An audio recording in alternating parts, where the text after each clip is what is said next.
Oremos juntos.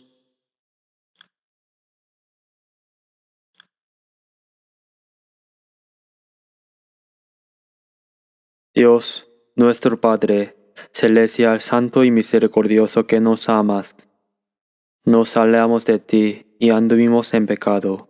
Merecíamos tu ira y el juicio eterno y la destrucción, pero nos tuviste gran amor y compasión a nosotros.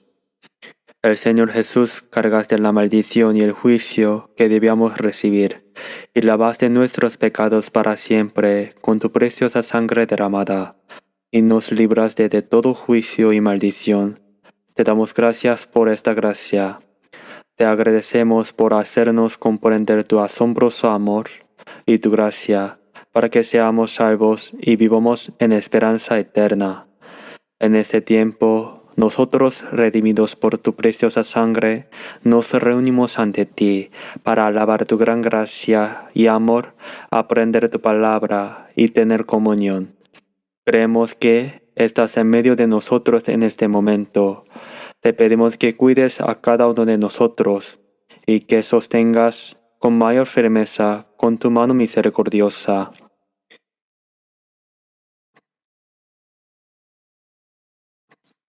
Si entre nosotros hay alguien que aún no ha comprendido claramente tu gracia, abre su corazón para que comprendan tu amor y tu eterna gracia y sea salvo junto con nosotros. Y a los que tienen fe débil y a los afligidos en su cuerpo, a los enfermos, permíteles la gracia que les corresponde a cada uno, para que en el resto de nuestras vidas no nos falte nada, para vivir conforme a tu voluntad y tu gloria. Este mundo se agita cada día más y está lleno de maldad. Es verdaderamente un mundo miedoso en el que ni siquiera sabemos qué puede ocurrir en un solo día. En este mundo caótico y malvado, sin tu ayuda, podemos caer en la tentación del maligno en cualquier momento. Señor, sosténnos con tu gracia, tu palabra y el poder del Espíritu Santo, para que en el resto de nuestras vidas vivamos sin vergüenza como tus hijos. A todas las iglesias en la nación y en todo el mundo, a todos los hermanos que guardan la fe y predican el Evangelio en medio de las dificultades, acompáñalos con mayor gracia, palabra y el poder del Espíritu Santo, para que en estos últimos tiempos podamos llevar a cabo tu obra con mayor plenitud. Señor, que nos das la palabra necesaria en cada momento y nos enseñas el camino que debemos andar. Ayúdanos a comprender cada vez más profundamente tu palabra y santa voluntad, que desees revelarnos en este tiempo.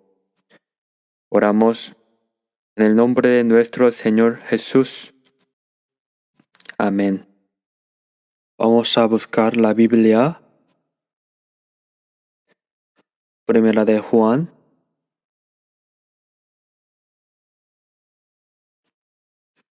Primera de Juan, capítulo 4. Primera de Juan, capítulo 4, versículo 10 al 12.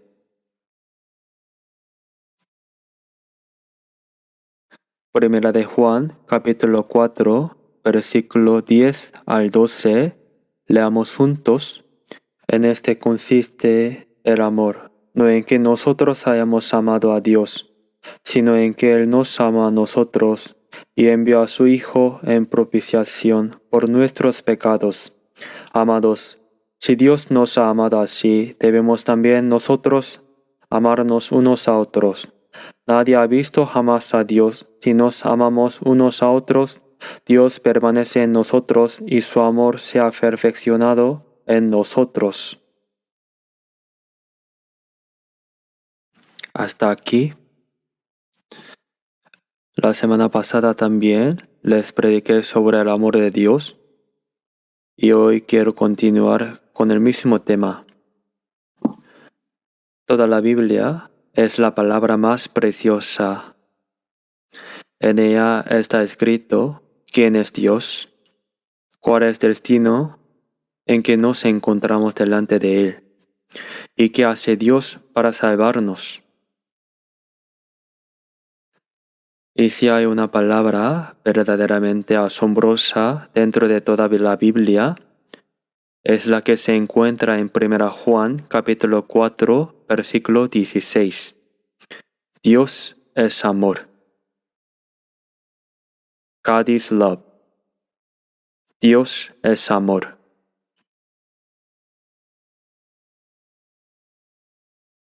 Vi que alguien puso un gran letrero que decía, Dios es amor. Dios te ama. Lo cierto es que la Biblia nos dice que todos somos pecadores delante de Dios, que nos alejamos de Él y que por nuestras malas obras nos hicimos enemigos de Dios. Y también nos dice que Dios tiene compasión y ama a todas las personas. San Mateo capítulo 18, versículo 14 dice, Así no es la voluntad de vuestro Padre que está en los cielos, que se pierda uno de estos pequeños, que ningún pecador, ni el más pequeño, pierda su alma. No es la voluntad de Dios, ni algo que le agrade. Porque Dios creó a todas las personas a su imagen y semejanza. Salmos capítulo 49, versículo 20 dice, El hombre que está en honra. Honra significa ser sumamente precioso. El hombre que está en honra y no entiende, semejante es a las bestias que perecen. Las bestias no fueron creadas para Dios. Todas las plantas fueron creadas para los animales, y todos los animales para el ser humano. Dios creó al hombre a su imagen y semejanza conforme a su santa voluntad y propósito. Para vivir eternamente con Dios y llegar a ser glorioso como Él, era necesario obtener una calificación. Y para esto había que superar una prueba. El diablo, que fue expulsado por querer hacerse igual a Dios, actuó contra Dios. Al vencer la tentación del diablo, se obtendría la calificación para llegar a ser como Dios. Sin embargo, el primer hombre, Adán, fracasó en esa prueba. Por eso fue expulsado del huerto de Edén y esta tierra fue maldecida. Al hombre, mientras vive en esta tierra, le fueron dados el trabajo penoso, la tristeza, la enfermedad, todo tipo de sufrimientos y la muerte. Eso es precisamente el juicio y la maldición de Dios sobre el hombre que pecó. Pero no terminó todo ahí. Aún en medio de este pecado, Dios realizó la obra de salvar el alma del ser humano. Hay un versículo en la Biblia que saben bien, incluso los incrédulos. ¿Ya saben cuál es? San Juan capítulo 3, versículo 16. Porque de tal manera amó Dios al mundo, que ha dado a su Hijo unigénito, para que todo aquel que en él cree no se pierda, mas tenga vida eterna. Cuando los coreanos viajaban a extranjeros, en los antiguos, al entrar a Estados Unidos, había un formulario donde se escribía que uno era cristiano. Cuando le preguntaban si creían, respondían que sí, y dicen que también preguntaron cuál era su versículo favorito. Respondieron San Juan capítulo 3, versículo 16. Quedaban aprobados. Es el versículo más querido. Ahora bien, en ese solo versículo está realmente concentrado el amor de Dios. Sin embargo, demasiadas personas lo memorizan y lo saben, pero no han llegado a comprender el amor de Dios. La palabra mundo, de tal manera amo Dios al mundo, se refiere a las personas que están en el mundo. Las personas creadas a la imagen y semejanza de Dios, todas las personas. Al ver 1 Juan capítulo 2, versículo 2, y Él es la propiciación por nuestros pecados, y no solamente por los nuestros, sino también por los de todo el mundo, no solo por los pecados de nosotros los cristianos salvos, sino por toda la humanidad que aún no cree. El Señor murió en la cruz para perdonar los pecados de todos ellos. Si entiende y cree en la gracia y el amor de Dios, pueden ser salvos. ¿No es verdaderamente asombroso que un pecador condenado al infierno reciba el perdón de sus pecados y la salvación? No por hacer algo especial para Dios ni por hacer buenas cosas, sino simplemente por entender y creer en el amor con que Dios nos amó, y así no perecer sino obtener la vida eterna. Sin embargo, las personas no comprenden ese amor y le dan la espalda y corren hacia su perdición por su propia voluntad. Segunda de Pedro, capítulo 2, versículo 12 dice: estos, como animales irracionales, nacidos para presa y destrucción. Los animales fueron hechos para que el hombre los coma y los use. Fueron creados para el hombre, como animales irracionales, nacidos para presa y destrucción. Quien no conoce a Dios y no comprende su gracia es como una bestia. Y en realidad es peor que una bestia, pues una bestia muere y ya. Pero el ser humano no termina con la muerte. Después de morir, le espera el juicio y el infierno eterno. Porque vivió traicionando a Dios y siguiendo al diablo, termina sufriendo eternamente junto al diablo en ese lugar. Pero nosotros hemos comprendido y creído en esa enorme gracia y amor de Dios, ¿verdad? Efesios capítulo 2, versículo 4 dice: pero Dios, que es rico en misericordia, por su gran amor con que nos amó. Ese gran amor con que nos amó, no sabemos cuán grande es. Cuando ese gran amor brilla con alegría en mi corazón, llega la alegría. Ese gran amor, más ancho que el océano, más alto que el cielo, más profundo que el mar. ¿Con qué palabras podríamos expresar ese amor? Hemos comprendido el amor de Dios, recibido el perdón de nuestros pecados, obtenido la salvación, llegado a ser sus hijos, y tenemos la esperanza de entrar al cielo eternamente. ¿No es verdaderamente asombroso? Por eso, algo absolutamente cierto es que en un principio nosotros éramos pecadores, que merecíamos recibir el juicio y la destrucción delante de Dios. Sin embargo, Dios nos amó tanto que entregó su Hijo unigénito hasta la muerte en la cruz para salvarnos. Y resucitó tercer día después, apareció durante 40 días y ascendió al cielo. Nos hizo creer que Jesús es el Cristo enviado por Dios, es decir, el Salvador. Y habiendo dicho que el Evangelio se difundiría desde Jerusalén hasta los fines de la tierra. En nuestra época, el Evangelio llegó incluso hasta nosotros en Corea, que vivimos en el extremo oriental del mundo.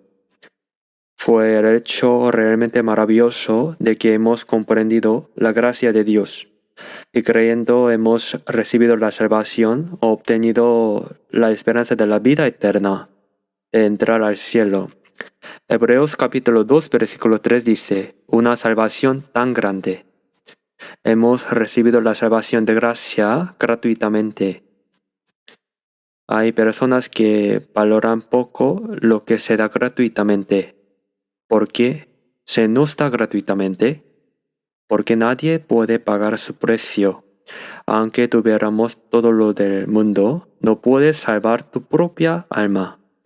Precisamente porque nadie puede pagarlo, Dios pagó el precio de ese pecado y nos concedió la salvación, ese gran amor. La persona que comprende el amor de Dios y ha obtenido la vida eterna y la esperanza en el resto de su vida es llevada por el amor de Dios. Al ver 2 de Corintios capítulo 5 versículo 14, porque el amor de Cristo nos constriñe. La expresión el amor de Cristo nos constriñe tiene el sentido de agarrar a alguien y llevarlo por la fuerza. Después de que hemos comprendido el amor de Dios, el resto de nuestras vidas consiste en ser llevados, en ser sujetados por ese amor. Somos arrastrados por el amor de Dios. Así como alguien que ha cometido un crimen es esposado o atado con cuerdas y llevados a la fuerza, no puede moverse, ya no tiene su propia libertad. Nosotros somos atados por la cuerda del amor de Dios y vivimos siendo llevados por ese amor. Por eso, en el resto de nuestra vida, el amor de Dios nos lleva por la fuerza. Y al ver palabras, habiendo llegado a esa conclusión, que si uno murió por todos, luego todos murieron. Si miramos esas palabras, nosotros que estamos aquí, también estamos incluidos dentro de ese todos. Entonces, ¿hay o no hay alguien que murió en lugar de cada uno de nosotros? ¿Hay alguien que murió por mí en lugar de cada uno de ustedes? ¿Verdad? ¿Y quién es ese alguien? ¿Quién es Jesús? Es el Hijo único de Dios. Jesús no es una persona como nosotros. Al ver Filipenses capítulo 2 versículo 6, el cual siendo en forma de Dios, no estimó el ser igual a Dios como cosa a que aferrarse. Él es igual a Dios, es el Creador. Génesis capítulo 1 versículo 26, hagamos al hombre a nuestra imagen, conforme a nuestra semejanza. Porque dice nuestra, es el Dios triuno, Padre, Hijo y Espíritu Santo. No quiere decir que Dios son tres seres distintos. Es un término que no podemos comprender con nuestros conocimientos. Hay un solo Dios creador, pero existen tres seres, Padre Dios, Hijo Cristo y Espíritu Santo. Por eso Dios creó los cielos y la tierra. Jesús también estaba presente. En el libro de Proverbios vemos que cuando Dios creaba, Jesús también estaba ahí como creador junto a él. Jesús es el creador, no es un hombre. Siendo igual a Dios para salvar a las personas, dejó ese lugar de igualdad con Dios. Se hizo hombre y apareció en este mundo en forma humana. Jesús es Dios que vino en forma de humano y nació de mujer como cualquier ser humano. Nació en un pesebre en Belén y durante 30 años vivió como hijo de un pobre carpintero. Se hizo semejante a los hombres. Y luego, durante 3 años y medio de vida pública, recorría la tierra de Israel para salvar el alma de los seres humanos y testificar que Jesús es el Cristo enviado por Dios. Resucitó muertos, limpió leprosos, abrió los ojos de los ciegos, expulsó demonios, realizó incontables milagros. Manifestó el amor de Dios y predicó la palabra de Dios, dando así testimonio de que Jesús mismo era el Cristo enviado por Dios. Sin embargo, el pueblo de Israel, muchos judíos, no comprendieron esa gracia y ese amor y rechazaron al Cristo que había venido a salvarlos. La razón de este rechazo era que desde tiempo antiguo había estado bajo el dominio de potencias extranjeras, Babilonia, Persia, Grecia, Roma, por cientos de años. Y en la época de Jesús era cuando Roma gobernaba el mundo con mayor poder. Israel era una nación colonizada por Roma, obligada a recaudar impuestos por la fuerza y entregarlos al emperador César Augusto. Y mientras los soldados romanos pisoteaban Jerusalén, el único y ferviente deseo de los israelitas era la independencia. Creían que vendrían el Mesías prometido por Dios y que cuando llegara conquistaría a Roma y establecería el reino de Cristo en este mundo. Incluso hoy en día hay personas que creen en Jesús, pero ¿qué es lo que esperan? Recibir bendiciones carnales. Que la familia esté sana, que los hijos les vaya bien, que el esposo gane bien y esté sano, que todo les salga bien. Pero eso es igual en todas las demás religión. A eso se le llama fe prosperista. Orar por bendiciones materiales. Y la salvación espiritual se deja de lado. Por eso hay demasiadas personas que van a la iglesia, pero nunca llegan a ser salvas eternamente. San Juan capítulo 3, versículo 3 dice, el que no naciere de nuevo, que viene después, no puede ver el reino de Dios. No solo no puede entrar, sino que ni siquiera puede verlo. Si ni siquiera puede verlo, ¿cómo va a entrar? San Juan capítulo 3 versículo 5, el que no naciere de agua y del Espíritu, no puede entrar en el reino de Dios. La única condición para entrar al cielo es nacer de nuevo. Nacer de nuevo, en inglés, born again. Significa que habiendo nacido una vez en la carne, se nace una vez más. El nacimiento a través de nuestros padres es el nacimiento en la carne. Y el segundo nacimiento es nacer del Espíritu Santo, nacer de Dios. Solo al nacer de Dios, uno llega a ser hijo de Dios. Y solo siendo hijo de Dios se puede entrar al reino de Dios. Sin embargo, las personas no saben eso. Parece que el diablo lo tiene perfectamente escondido. Incluso cuando yo fui salvo, cuando decía que había sido salvo, la gente se sorprendía mucho y me preguntaban con reproche, ¿cómo puedes decir con soberbia que fuiste salvo? ¿Solo muriéndote lo sabrás? ¿Cómo puedes saber que eres salvo? Y cuando yo decía que había nacido de nuevo, se sorprendía aún más. ¿Cómo puede uno nacer de nuevo? Aunque es lo mismo que lo anterior.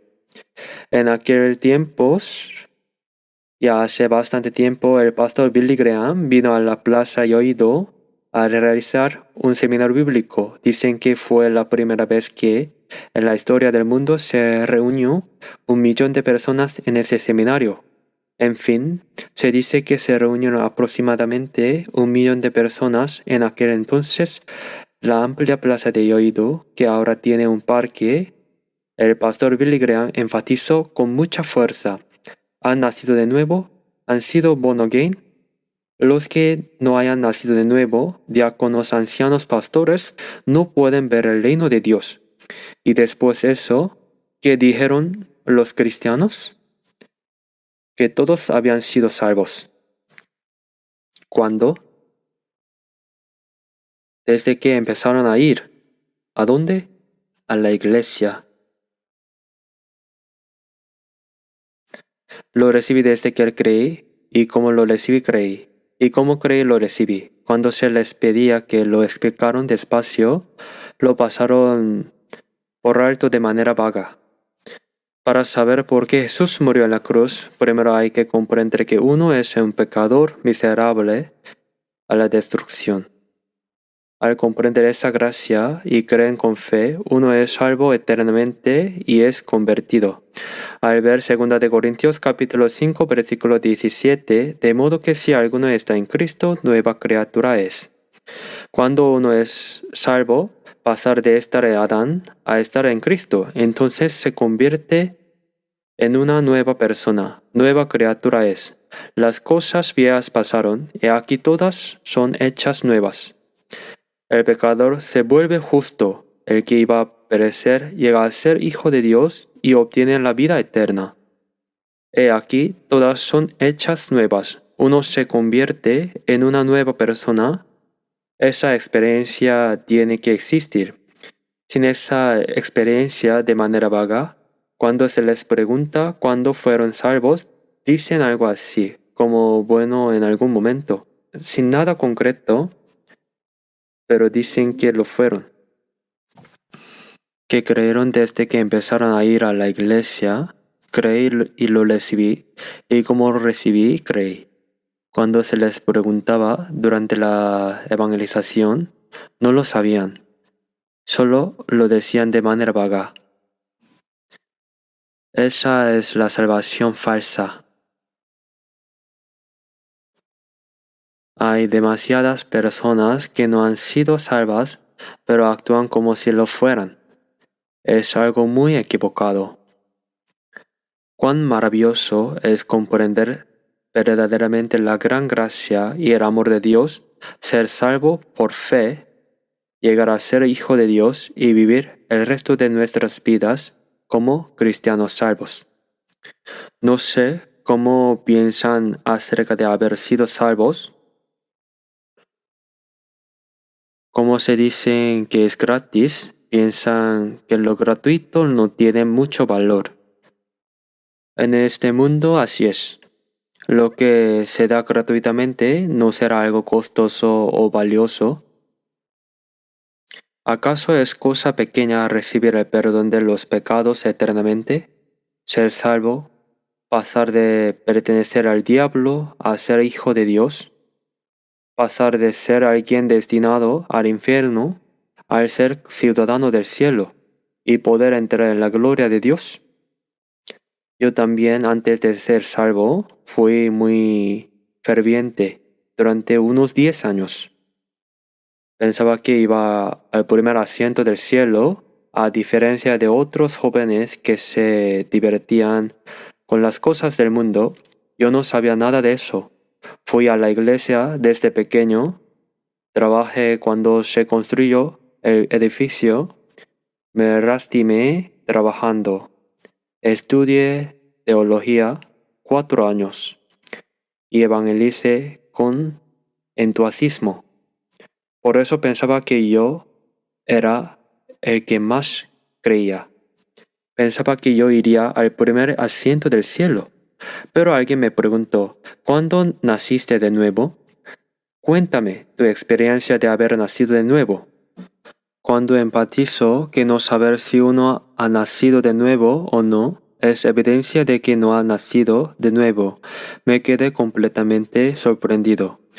Al examinarme con cuidado, cuando yo no había nacido de nuevo, no había ninguna experiencia de haber nacido de nuevo.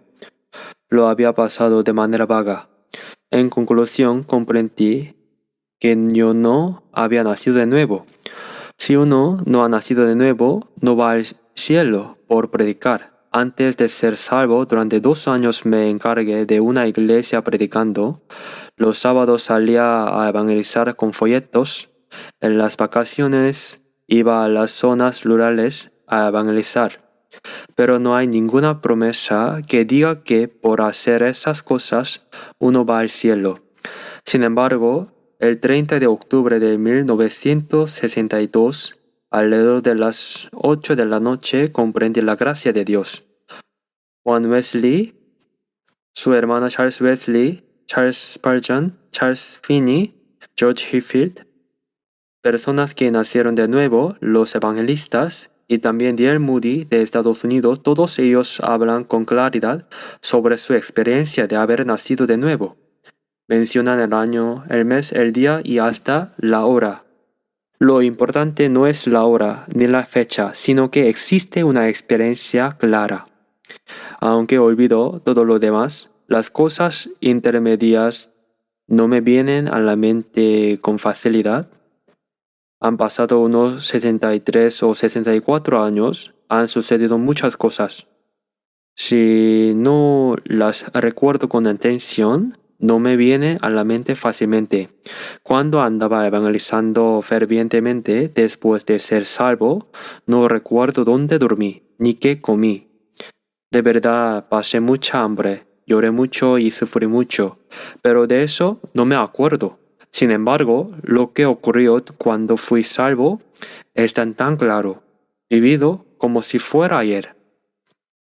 Es verdad, es tan seguro como si hubiera ocurrido ayer.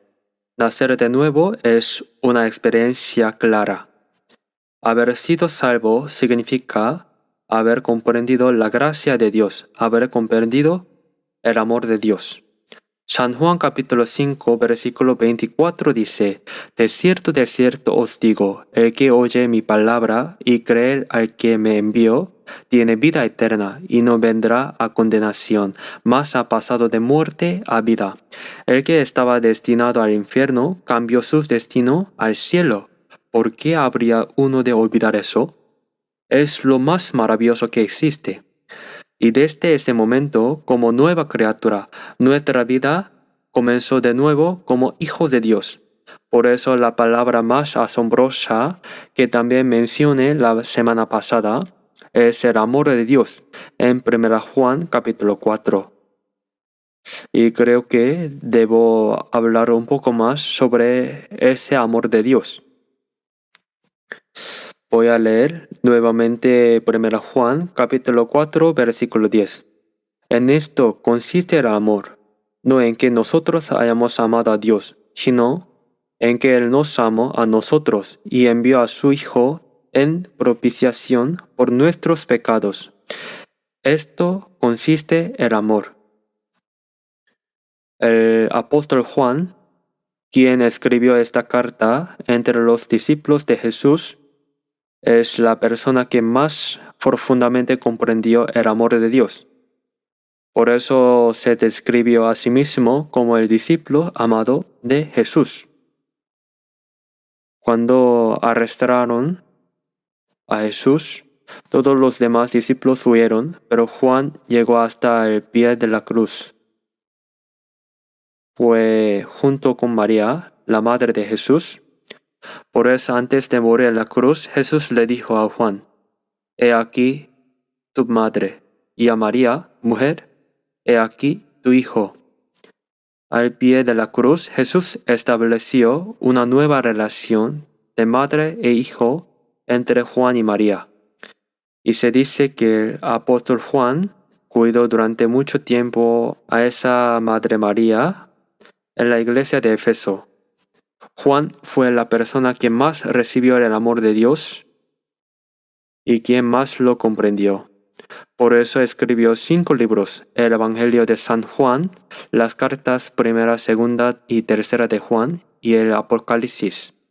De todos modos, el que habla mejor sobre el amor de Dios es 1 Juan. A lo largo de todo, 1 Juan habla con claridad sobre el amor de Dios. Mientras todos los demás discípulos fueron martirizados, el apóstol Juan fue desterrado a la isla de Patmos, donde recibió y escribió el libro de Apocalipsis, y fue alguien que vivió durante mucho tiempo. Cuando ya era anciano, como el apóstol Juan, no podía moverse como un joven. Cuando su cuerpo estaba muy debilitado, lo que repetía era, ámense los unos a los otros, ámense mutuamente. Se dice que repetía esa palabra, amor, una y otra vez. Por eso aquí también vemos, en esto consiste el amor, no en que nosotros hayamos amado a Dios, sino en que Dios nos amó primero y envió a su Hijo como propiciación. Él explicó en detalle ese amor, que Dios amó primero y envió a su Hijo como propiciación por nuestros pecados. El versículo 9, leamos juntos. En esto se mostró el amor de Dios para con nosotros, en que Dios envió a su Hijo unigénito al mundo, para que vivamos por Él. En esto consiste el amor, diciendo que el amor está aquí. Explico ese amor de Dios con las palabras. Dios envió a su Hijo unigénito al mundo. El mundo significa todas las personas. Amó a todas las personas del mundo que se alejaron de Dios y estaban bajo el poder de Satanás, que las ha corrompido. Envió a su Hijo unigénito al mundo para que vivamos por Él. ¿Por qué? Porque todos los que pecaron a Adán nacieron muertos espiritualmente desde su nacimiento, muertos para siempre. Y para revivir esas almas muertas, ¿qué había que hacer? Como murieron por paga de pecado, el espíritu muerto no puede vivir sin que el pecado sea expiado. Por eso, para revivirnos, Él recibió en nuestro lugar todo el juicio y la maldición de Dios que nosotros debíamos recibir. Por eso Jesús, el que no tenía pecado, fue condenado a muerte. Fue azotado terriblemente, cargó la cruz, fue crucificado. Y desde las 9 de la mañana hasta las 3 de la tarde, durante 6 horas, recibió en la cruz toda la vergüenza y el mayor dolor.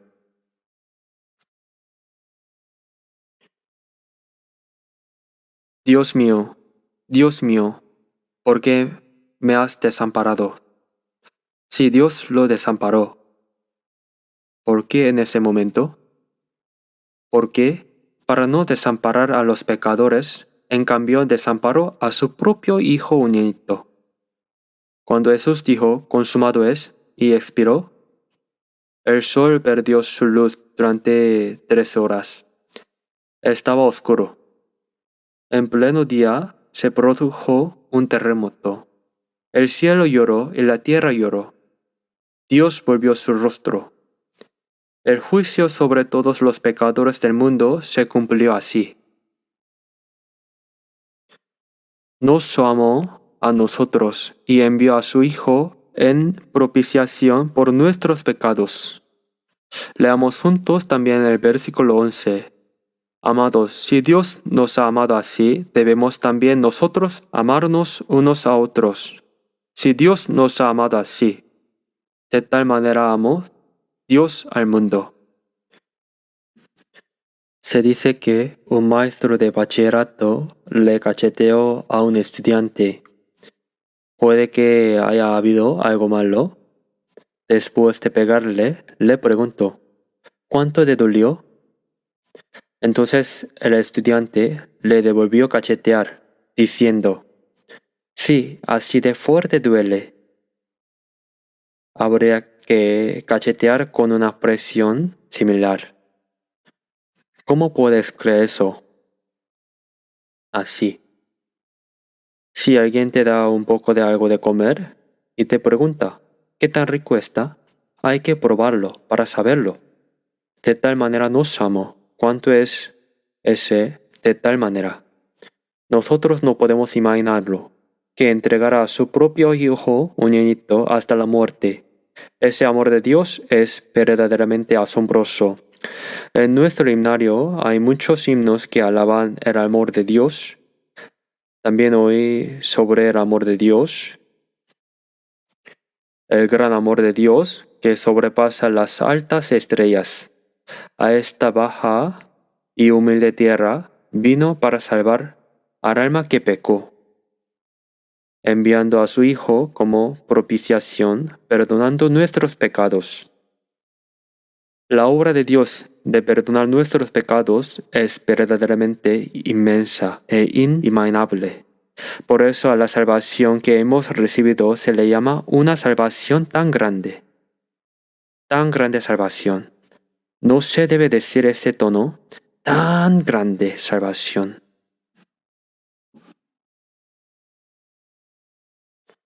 Cuán grande es. Aunque tomáramos el cielo como pergamino y el mar como tinta, no podríamos expresar completamente el amor de Dios. ¿De qué tamaño tendremos que ser entonces el pincel? Sumergirlo en el mar y escribir en el cielo todo sobre el amor de Dios, no se podrá registrar todo eso. Puede parecer una exageración, pero es correcto. Cuanto más se piensan en ese amor de Dios, resulta más inmenso. Si Dios nos ha amado así, debemos también nosotros amarnos unos a otros. Ahora bien, Jesús dijo, que os améis unos a otros como yo os he amado. Como el Padre me ha amado, así también yo os he amado. Permaneced en mi amor. Amaos los unos a los otros. Debemos amarnos unos a otros. Nadie ha visto jamás a Dios. Así es, nadie ha visto a Dios. Jesús es el amor invisible de Dios manifestado en forma de persona. Se puede decir que Jesús es la encarnación del amor de Dios. El nacimiento, la vida, la muerte y la resurrección de Jesús, todo ello es la demostración real de cuánto nos ama Dios. El amor de Dios fue manifestado a través de Jesús, por eso nadie ha visto jamás a Dios, pero si nos amamos unos a otros, Dios permanece en nosotros y su amor se ha perfeccionado en nosotros. Si nos amamos unos a otros, Dios mora entre nosotros. ¡Qué palabra tan asombrosa! ¿Dónde está Dios ahora? Dios está entre las personas que se aman mutuamente. La persona que ha comprendido el amor de Dios está hecha para amar a los demás. Como el Padre me ha amado, así también yo os he amado. Amaos los unos a los otros como yo he amado. Así como el Padre Dios ama a su Hijo único, con ese mismo amor Jesús nos ama hasta dar su propia vida por nosotros. Amarse unos a otros. La evidencia de que alguien ha comprendido el amor de Dios y ha sido salvo eternamente es que ama. Amarse unos a otros. Amarse mutuamente es la evidencia de haber comprendido el amor de Dios. Es la evidencia de haber sido salvo. ¿Dónde está Dios? El Señor está en medio de quienes se aman. Si nos amamos unos a otros, Dios permanece en nosotros y su amor se ha perfeccionado en nosotros. En ese amor, el amor de Dios se va perfeccionando cada vez más. Cuál sea la anchura, la longitud, la profundidad y la altura, y de conocer el amor de Cristo. En Efesios capítulo 3 se van conociendo cada vez más, y uno se llena con toda la plenitud de Dios. Pero eso no se puede lograr en solitario. Entre las personas que han comprendido el amor de Dios, amándose las unas a las otras, el amor va madurando cada vez más y más. Incluso las personas del mundo tienen canciones como Desde que te conocí, aprendí a amar. Desde que aprendí a amar, aprendí la felicidad. No sé si eso es realmente así, pero aunque tomes un libro sobre el amor y lo leas de principio a fin, de veces en solitario, Dios es amor. Sin embargo, no sabrás lo que es el amor. Hay que amar para saberlo, ¿verdad? El amor de Dios también. Cuando fuimos salvos, comprendimos el amor de Dios. Sin embargo, la altura, la profundidad, la anchura y la longitud del amor de Dios es un amor inmenso. Y el ir conociendo cada vez más significa que el carácter de Cristo se va formando cada vez más en nosotros. Por eso su amor se ha perfeccionado en nosotros, poco a poco. Al ver Gálatas capítulo 4, versículo 19, por quienes vuelvo a sufrir dolores de parto, hasta que Cristo sea formado en vosotros. La palabra vuelvo a significa que Pablo ya había hecho el trabajo de parto para que ellos oyeran el Evangelio y fueran salvos. Pero los Galatas, aunque habían sido salvos, no llevaban bien la vida cristiana. No sabían distinguir entre la gracia y la ley. Y el Pablo, angustiado, decía, ¿por quiénes vuelvo a sufrir dolores de parto, hasta que Cristo sea formado en vosotros? Así como una madre sufre los dolores del parto al dar a luz, y luego se preocupa por sus hijos toda la vida, mientras los crían, los casa y los ve vivir, hasta el final, cada vez más. Así como un padre desea que su hijo llegue a ser tan excelente como él mismo. Al ver San Mateo capítulo 5 versículo 48, sed pues vosotros perfectos, como vuestro Padre que está en los cielos es perfecto. Dios es perfecto, pero ¿cómo puede el ser humano llegar a ser perfecto como Dios? Él no dice, con que me parezcas a medias, ya es suficiente. Si el Padre es admirable, le dice a su Hijo, quiero que llegues a ser como yo. No dice con que me parezcas a la mitad, ya me contento. Por eso el carácter de Cristo se va formando en nosotros poco a poco. Nuestro corazón, nuestros pensamientos, nuestras palabras, nuestras acciones van pareciéndose cada vez más al Señor. Y cuando el Señor venga, hasta nuestros cuerpos se transformará como el de Él. Hay que ir transformándose poco a poco, no se puede ir transformando en algo equivocado. 1 Corintios capítulo 13, lo que se llama el capítulo del amor, desde versículo 4 hasta 7 se describe el amor. El amor es sufrido, es benigno, el amor no tiene envidia, el amor no es jactancioso, no se envanece, no hace nada indebido, no busca lo suyo, no se irrita, no guarda el rencor. No se goza de la injusticia, mas se goza de la verdad. Todo lo sufre, todo lo cree, todo lo espera, todo lo soporta. ¿Por qué es tan complejo esa descripción del amor? Hay que entender que los versículos de 1 Corintios capítulo 13, versículo 4 a 7, que describe el amor, son el carácter de Jesús. El amor tiene que ir formándose en nosotros poco a poco. Gálatas capítulo 5, versículo 22. El fruto del Espíritu. ¿Cuál es el primero de los 9? El amor. El fruto del Espíritu es amor. El Espíritu Santo vino a morar en la persona salva. Crecer la fe cada vez más significa que vamos pareciéndonos al Señor. Personas que dicen llevar mucho tiempo siendo salvas, pero que se envidian mutuamente, se odian, se critican y pelean entre sí, ¿acaso se manifestará en ella la imagen de un cristiano salvo? En 1 Corintios capítulo 3 de este versículo 1, Pablo fue a Corinto a misionar. Hubo personas que fueron salvas y nació la iglesia de Corinto. Pero el apóstol Pablo les dijo, aún sois carnales, como niños en Cristo. Aunque pasen los años, si un niño sigue comportándose sin madurez, el papá y la madre dicen, ¿cuándo madurarán? Cuando va madurando, se vuelve más serio, más responsable. Pero si sigues hablando sin cuidadoso y actuando sin modales, por eso cuando el carácter de Cristo se va formando en uno, todo lo cree, todo lo espera, todo lo soporta. Ese es el carácter de Cristo. El carácter de Cristo se va formando poco a poco, entonces las personas antes nos resultaban antipáticas van desapareciendo de ese sentimiento. Todos nos parecen dignos de compasión y el corazón va pareciéndose cada vez más al Señor.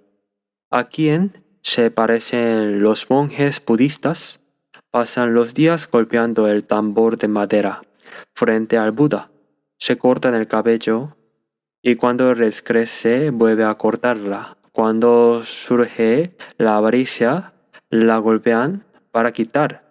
Van pareciéndose al Buda. Poco a poco van volviéndose más benignos. Así parece que van pareciéndose. ¿A quién deben parecerse un cristiano salvo? Los monjes se parecen al Buda, pero los que creen en Jesús deben parecerse a Dios Padre, a Jesucristo. Thomas A. Kempis escribió el libro La imitación de Cristo, Imitadores de Cristo, 1 Corintios capítulo 11, versículo 1, Sed imitadores de mí, así como yo de Cristo. El apóstol Pablo verdaderamente imitó a Cristo y fue pareciéndose a él.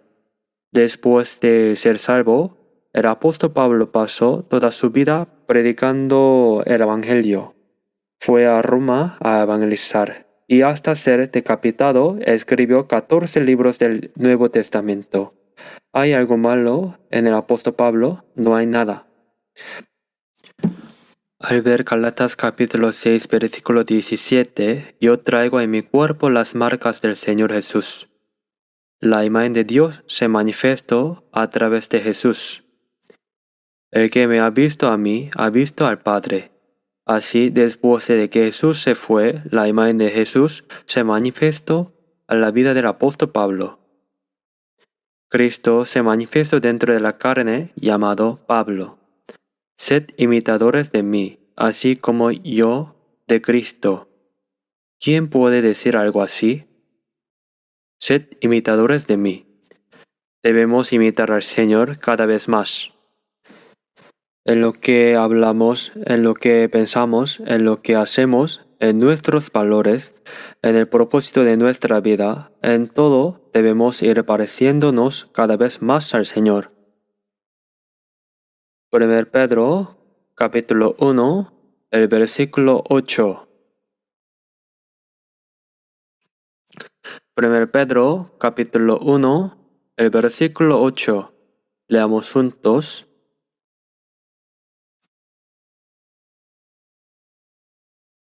Leamos juntos. ¿A quién amáis sin haberle visto? ¿En quién creyendo? Aunque ahora no lo veáis, os alegráis con gozo inefable y glorioso, obteniendo el fin de vuestra fe, que es la salvación de vuestras almas. ¿A quién amáis sin haberle visto?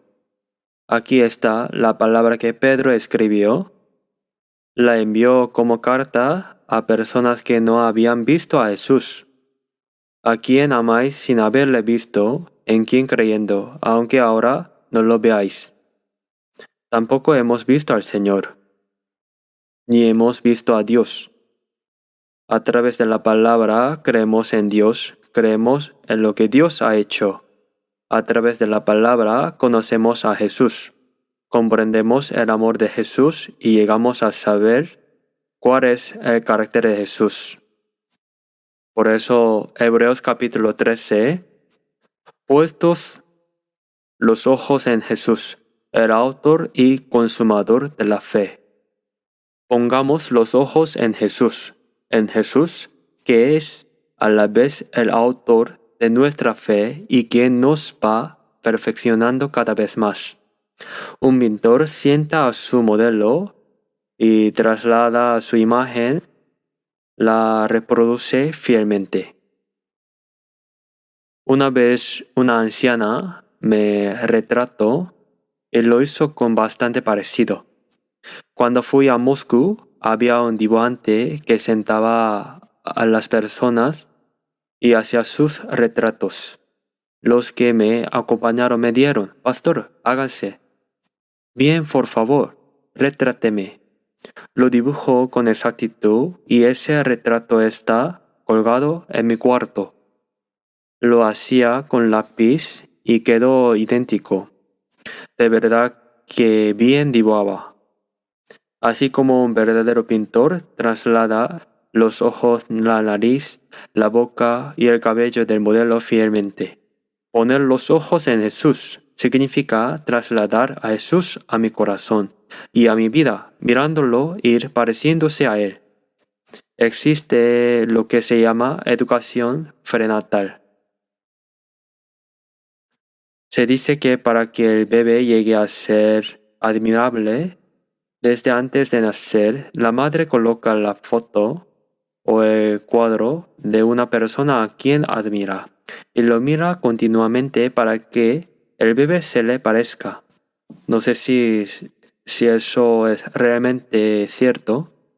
Probablemente no sea así, pero miramos a Jesús continuamente, mirando a Jesús, pensando de Él, esforzándonos para parecernos a Jesús. Así hay que ir pareciéndose poco a poco. Uno ha sido salvo, pero no puede ir pareciéndose al diablo mirando a las personas del mundo. Hay quienes en su manera de pensar, de hablar y de actuar va pareciéndose casi al diablo. Y entonces hasta el rostro va cambiando, así. En quien creyendo, aunque ahora no lo veáis, os alegráis con gozo inefable y glorioso obteniendo el fin de vuestra fe, que es la salvación de vuestras almas. Os alegráis con gozo inefable y glorioso.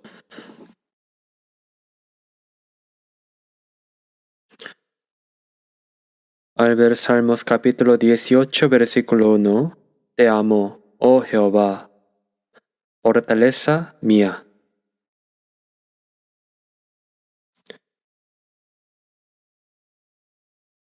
Jehová, mi fortaleza, te amo. Señor, mi fortaleza, mi vida, mi esperanza eterna, te amo. ¿Eso podemos decirlo? El Señor derramó todo su amor por nosotros sin escatimar. Derramó su vida por nosotros. San Juan capítulo 15, versículo 13 dice, que uno ponga su vida por sus amigos. Antes, como dice, hay que memorizarlo. Nadie tiene mayor amor que este, que uno ponga su vida por sus amigos. Vosotros sois mis amigos, si hacéis lo que yo os mando. El Señor murió por nosotros para salvar a pecadores, como nosotros, y hacernos sus amigos. El amor del Señor debe formarse en nosotros. Poco a poco el amor debe perfeccionarse completamente. También entre los esposos. Al principio hay un amor emocional, un amor físico, y luego entre el amor de disgusto y el amor de afecto se transforma en un amor de carácter personal. Así después de criar a los hijos con esfuerzo y verlos partir, quedan solo el abuelo y la abuela de cabello blanco. En Corea es difícil ver eso, pero en Estados Unidos o en Europa se puede ver en los parques en un anciano y una anciana de cabello blanco, tomados de la mano, sentados en un banco, mirándose el uno a otro y hablando tiernamente. Se ve algo sagrado, es algo hermoso. Eso es amor de carácter personal. Por eso, Jehová, mi fortaleza, mi vida, Señor, te amo. ¿Por qué amamos al Señor? ¿Qué hacemos? Guardamos su palabra. Porque amamos al Señor, debemos guardar su palabra. Busquemos San Juan capítulo 14.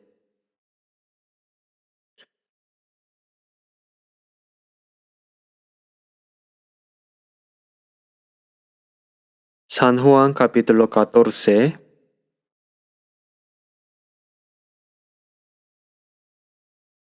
San Juan capítulo 14, el versículo 21. Versículo 21, leamos juntos. El que tiene mis mandamientos y los guarda, ese es el que me ama, y el que me ama será amado por mi Padre. Y yo le amaré y me manifestaré a él. Jesús dice, el que tiene mis mandamientos y los guarda, ese es el que me ama. Quien ama al Señor guarda sus mandamientos, ¿verdad? El que me ama será amado por mi Padre. Si amamos al Señor, como también lo mencioné la vez pasada, Salmos capítulo 145, versículo 20. Jehová guarda a todos los que le aman. Dios protege a los que lo aman. Dios cuida a quienes lo aman. Dios ama aún más a quienes lo aman.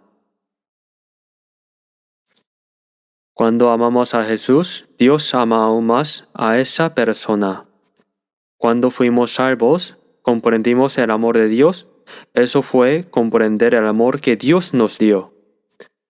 Pero ahora, cuando la persona salva ama al Señor, Dios le manifiesta un amor aún mayor. Cuando un hijo ama a sus padres, los padres aman aún más a ese hijo. Aunque es su hijo, si solo da problemas y no obedece, resulta difícil de querer.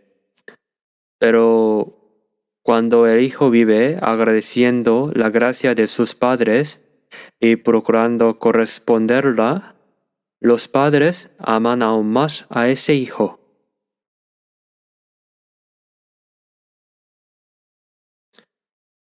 Al ver Malaquías 3, así como los padres aman especialmente al hijo que los aman. Así también Dios dice, a vosotros os amaré aún más, os tendré en mayor estima. Tiene en mayor estima al hijo que le obedece. Es algo natural. Será amado por mi Padre, y yo le amaré y me manifestaré a él. Dios ama más que a quien lo ama, y Jesús también se revela continuamente a esa persona.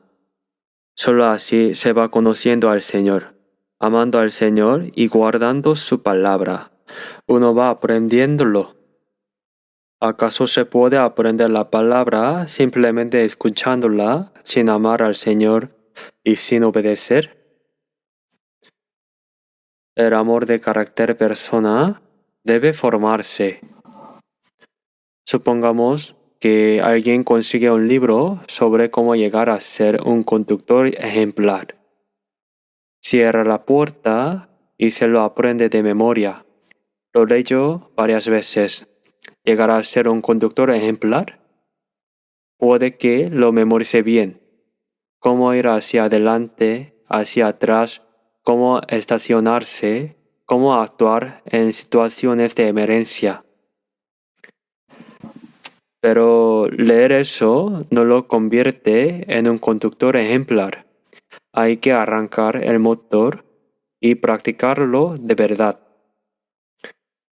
Y cuando aparecen obstáculos imprevistos, aprender cómo reaccionar ante ellos. Eso se aprende con la experiencia. Yo empecé a conducir desde 1975, así que llevo 50 años al volante. Me encanta conducir, es algo deportivo. Manejaba desde Seúl hasta Busan con el pequeño Pony, el primer modelo que salió. Conduje solo hasta Gohung, en la provincia de Jeolla del Sur, hasta hacer un seminario bíblico. Y luego volví solo. Hasta hoy me encanta conducir. Pero no me dejan tomar el volante. Ya no hay tiempo para conducir. Por más que lo pida, no me lo dan. Así que a finales del año pasado, tuve que renovar la licencia. Si no la renuevo, la pierdo. ¿Lo dejo vencer o qué hago? Si lo dejo vencer, me da pena. Así que lo renové dejando solo un día de fecha de vencimiento. Ahora la tengo.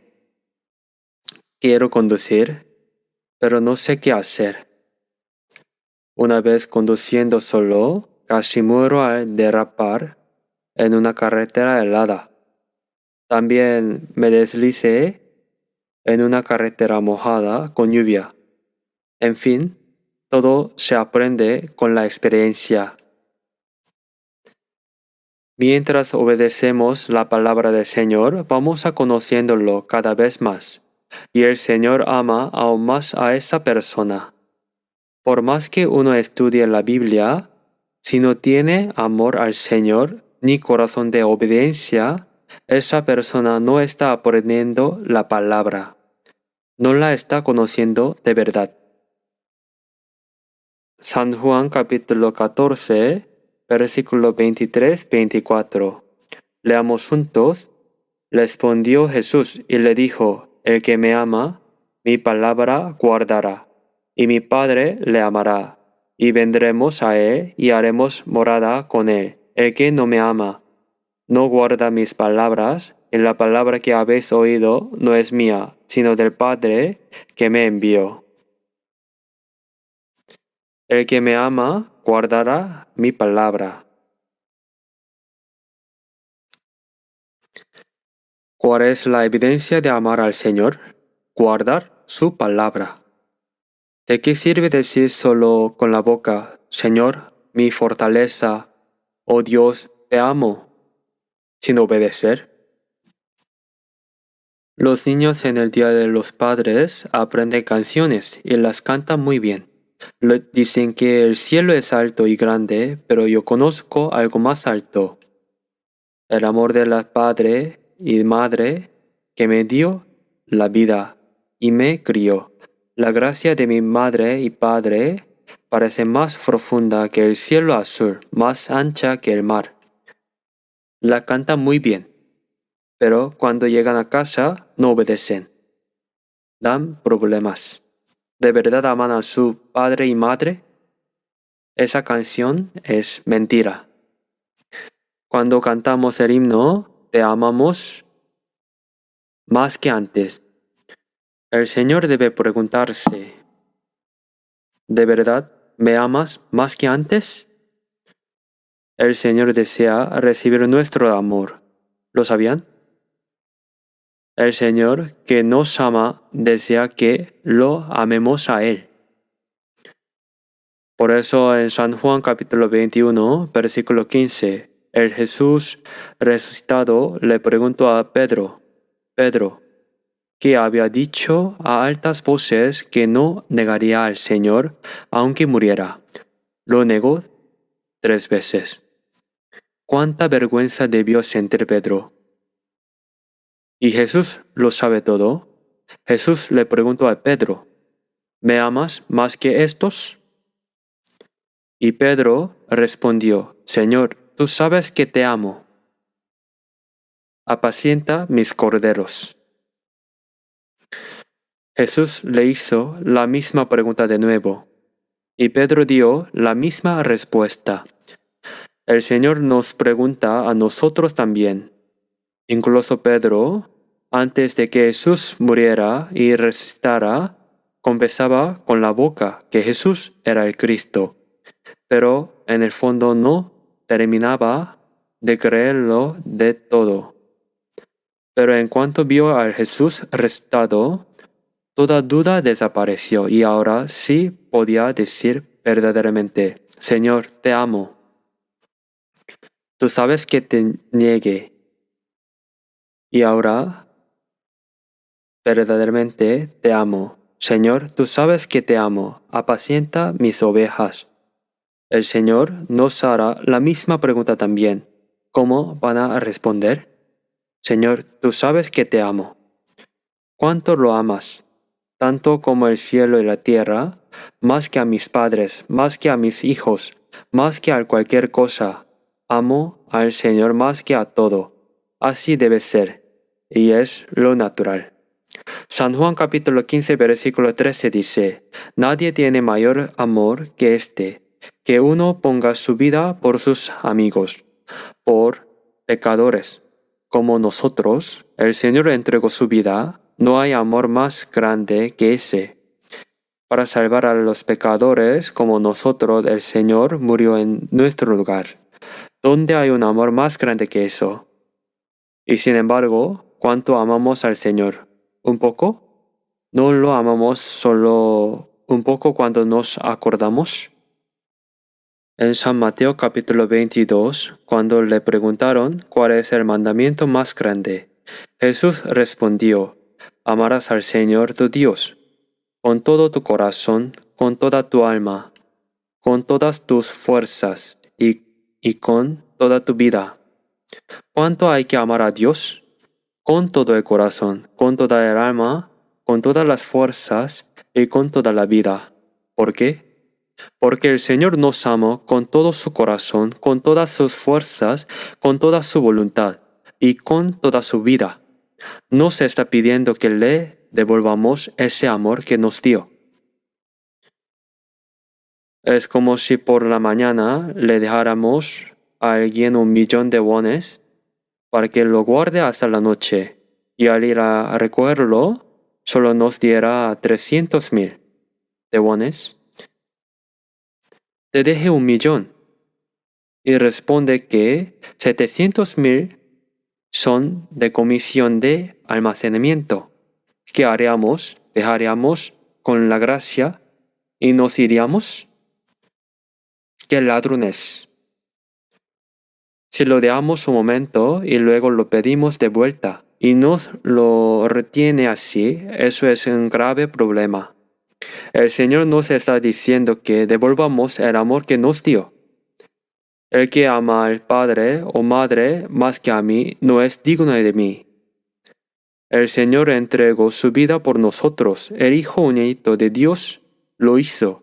¿Hay algo que nos pida que sea demasiado? Con todo el corazón, con toda la alma, con todas las fuerzas y con toda la vida debemos amar a Dios. No se está pidiendo lo que ya nos dio. No nos pide lo que no nos ha dado. Pero el Señor amó con toda su vida, con toda su voluntad, con todas sus fuerzas. Y yo lo amo solo un poco. Amarlo un poco de vez en cuando, amarse a uno mismo, amar el dinero, amar el placer, más que a Dios, eso no puede ser. Incluso un cristiano puede caer en eso si no tiene cuidado, es traicionar ese amor. Eso no está bien. Si alguien me ama, guardará mi palabra, y mi Padre lo amará. Si obedecemos la palabra del Señor, el Padre nos amará aún más. El amor con que Dios nos amó cuando fuimos salvos, el amor con que ama a quien le obedece, son de una dimensión diferente. Dios ama más a quien le obedece. Hay hijos obedientes y hay hijos problemáticos. ¿A cuál se ama más? Al hijo obediente se le ama más. No hay otra manera de verlo. A ese hijo se le quiere dar todo. Pero cuando el hijo problemático, el que no obedece, pide algo sin obedecer, ahí está el problema. El que no me ama no guarda mis palabras, y la palabra que habéis oído no es mía, sino del Padre que me envió. La persona salva, quien ama al Señor, debe obedecer su palabra. Obedecer es la evidencia de amar al Señor. Al ver Salmos capítulo 97, versículo 10. Los que améis a Jehová, aborreced al mal. El mal proviene del diablo. Al orar, nos mandó orar para no caer en el mal, para no caer en la tentación del maligno. Ese maligno es el diablo. El mal pertenece al diablo. Incluso a los cristianos salvos, el diablo les mete pensamientos de hacer el mal. Así como metió en el corazón de Judas Iscariote el pensamiento de traicionar a Jesús. Le mete ese pensamiento y luego lo arrastra. El diablo puso en el corazón de Judas el pensamiento de traicionar a Jesús.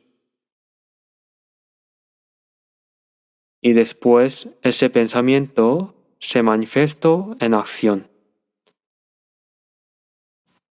Por eso dice, los que amáis a Jehová, aborreced el mal. Romanos capítulo 8, versículo 28. Como no hay tiempo, lo digo así.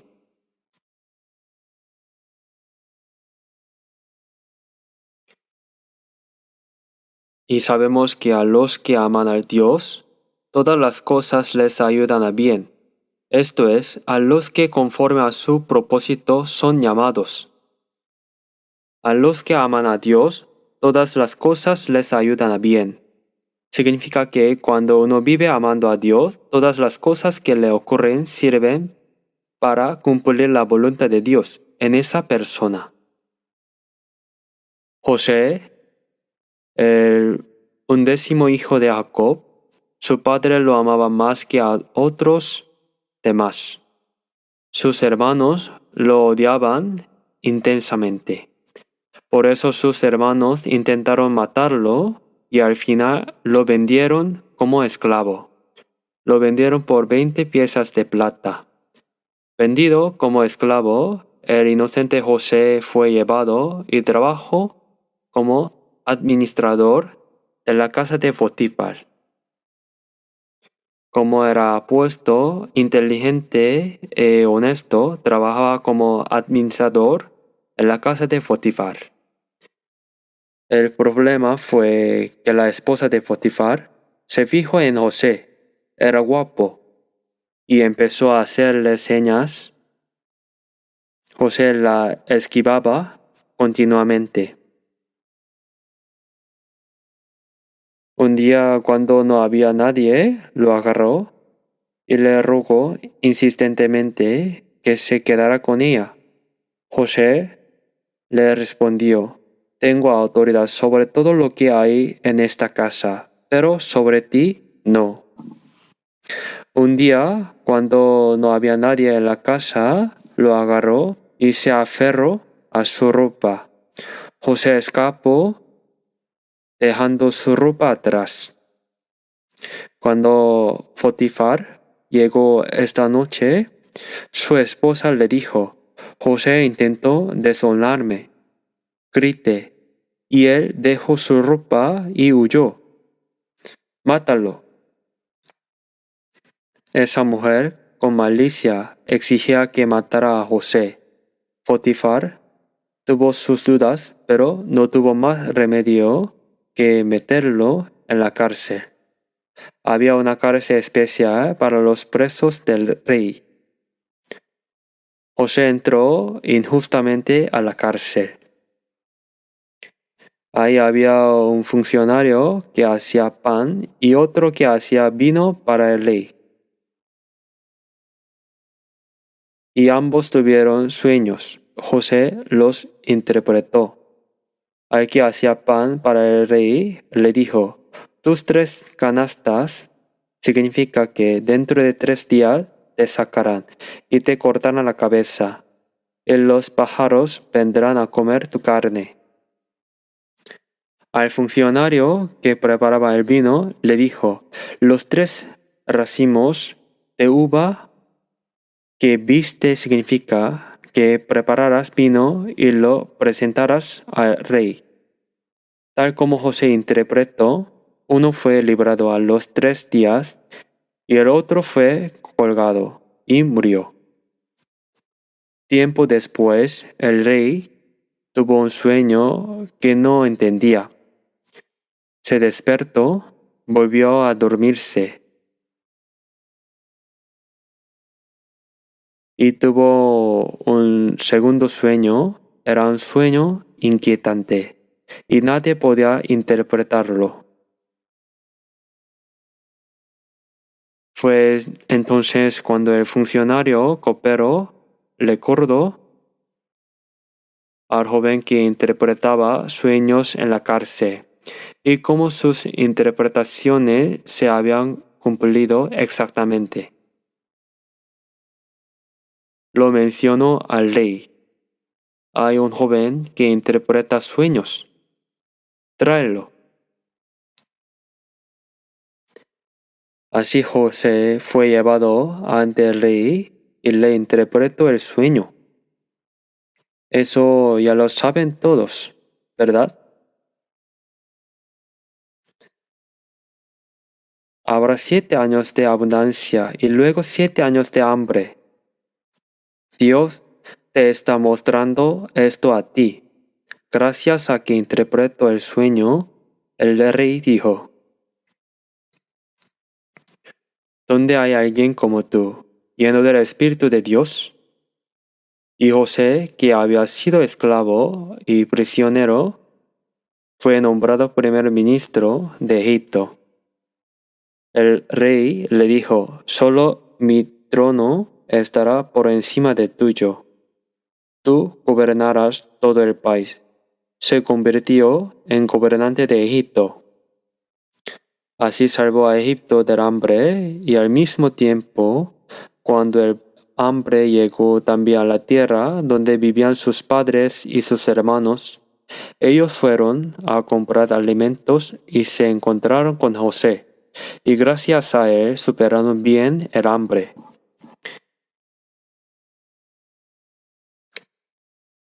Esa historia ya la conocen todos, ¿verdad? Cuando al principio José fue odiado por sus hermanos y se lo llevaron, debió haber llorado y llorado mientras lo arrastraba. Soy inocente. ¿Por qué soy odiado por mis hermanos, vendido como esclavo, hecho siervo y encima metan en la cárcel por huir de la seducción de la esposa de Potifar? Sin embargo, Dios sacó a José de la cárcel y lo estableció como primer ministro de Egipto. Hermanos, mientras los cristianos salvos viven dentro de la palabra de Dios, cualquier sufrimiento que haya, a los que aman a Dios, todas las cosas les ayudan a bien. Esto es, a los que conforme a su propósito son llamados. José no lo sabía en el momento, pero mirando hacia atrás todo fue obra de Dios. Mientras llevamos la vida cristiana, cuando obedecemos la palabra de Dios y vivimos conforme a su voluntad, debemos saber que las muchas dificultades y sufrimientos que encontramos son la voluntad de Dios para darnos algo aún mejor. Todas las cosas les ayudan a bien. No hay ninguna necesidad de preocuparse. Y hay un versículo más que deberíamos ver. Romanos capítulo 8. Romanos capítulo 8, desde versículo 35 hasta 37. Romanos capítulo 8, versículo 35 a 37. Leamos juntos. ¿Quién nos separará del amor de Cristo? ¿Tribulación o angustia, o persecución, o hambre, o desnudez, o peligro, o espada? Como está escrito, por causa de ti somos muertos todo el tiempo, somos contados como ovejas de matadero. Antes, en todas esas cosas somos más que vencedores por medio de aquel que nos amó. Si amamos al Señor, ¿quién nos separará del amor de Cristo? La tribulación, la angustia, la persecución, el hambre es el ayuno forzado, la desnudez, las amenazas, los muchos sufrimientos y peligros. La espada, aunque nos corte en el cuello, no se puede separar el amor que tenemos con el Señor. Antes, en todas estas cosas somos más que vencedores por medio de aquel que nos amó. El amor puede vencer todo. Por eso, los cristianos salvos, el amor hacia el Señor, muchos cristianos salvos, bajo los emperadores romanos, cuando eran capturados y dados como presa a los leones, quemados vivos, amaron al Señor hasta el final. E incluso en el momento de morir, cantaba himnos y fueron al Señor. ¿Quién puede separar ese amor? El amor hacia el Señor, nada puede separarlo. Somos más que vencedores. No vencemos apenas, sino que somos más que vencedores por medio de aquel que nos amó. Hoy hasta aquí predico. Oremos. Dios Padre, misericordioso que nos amas, cuando no te conocíamos, cuando no te dábamos la espalda y vivíamos siguiendo los deseos carnales, nos tuviste compasión y nos amaste. El Señor Jesús moriste en nuestro lugar y nos salvaste dándonos vida eterna y esperanza. Te damos gracias por esa gran gracia. Ahora te amamos verdaderamente. Con todo el corazón, con toda la vida, queremos amarte y vivir conforme a tu voluntad. Sostén aún más a nuestros hermanos con tu gracia y tu palabra, y guíanos para que podamos vivir para tu gloria y tu voluntad. Oramos en el nombre de nuestro Señor Jesús. Amén.